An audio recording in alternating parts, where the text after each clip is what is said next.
I just got back from watching Jurassic World Rebirth, and in this movie starring Scarlett Johansson, Mahershala Ali, and Jonathan Bailey, we follow this group of soldiers almost, going to this forbidden island that involves dinosaurs, obviously, to get their DNA so we could, get some new medicine. Overall, I love this movie. Now, honestly, I'm surprised that a lot of fans are mixed on this movie. I thought a lot of fans were going to end up loving this movie like I did, but I guess not. Because look, for me, and this might be a hot take, but right now this is my second favorite Jurassic World movie or Jurassic Park movie.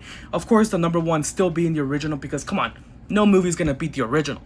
Now look, I'll get into the good and then I'll get into the bad. The good about this movie is the cast. The cast itself is amazing. I thought they all did a great job. Scarlett Johansson, Jonathan Bailey, Mahershala Ali. I thought they all did a great job. The chemistry between one another is great. They all have different chemistry with one another, and I think that makes it special. And there's also this family that shows up in the movie, and again, I thought they were fun. The action sequences are so great. The one scene with the Spinosaurus and the ocean, it was so much fun. It had me, I was at the edge of my seat, man. I was scared. And also, visually, the movie is great. It is very gorgeous to look at. The dinosaurs all look great. And honestly, that was one of my biggest fears going into this movie, because I was like, I don't know. I mean, the trailers didn't really do much to captivate me. I was excited, the trailers did make me go like, oh, that looks fun. But it didn't really catch me. I wasn't going like, I'm not dying to watch this, but the dinosaurs all looked great. There was a lot of scary moments with these dinosaurs, especially this one dinosaur called the T-Rex. He was pretty creepy, especially that opening sequence, and it was a lot of fun with these dinosaurs.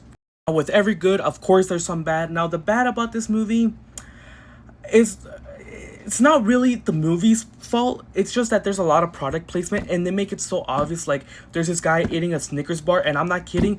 The camera is zoomed in, so he's like eating a Snickers bar, like right here. He's like, Snickers, yes, look, buy some Snickers. And I'm like, okay, bro, we get it. There's this guy who's eating, M&Ms or like Twizzlers, and I'm like, dude, we get it, all right? Of course I'm gonna buy M&Ms after this movie. Now, another thing I didn't like about this movie were some of the character decisions. Like, for example, this isn't a spoiler, by the way, because it was in the trailers, but there's this one scene where like a girl is literally like grabbing a raft, like a boat raft, but like she's like dragging it on the floor while there's a sleeping T-Rex, and I'm like, why are you dragging it so loudly? And I'm like, dude, you could have done this instead and the T-Rex wouldn't have woken up. But hey, even with all its faults, I still really ended up loving this movie. Of course, I give this movie like a solid 8 out of 10, probably an 8.5, because yeah, I ended up loving this movie. A lot of things I really enjoyed. I liked that the movie was grounded and basic, going back to formula. I really loved it. So yeah, that's about it. Peace out.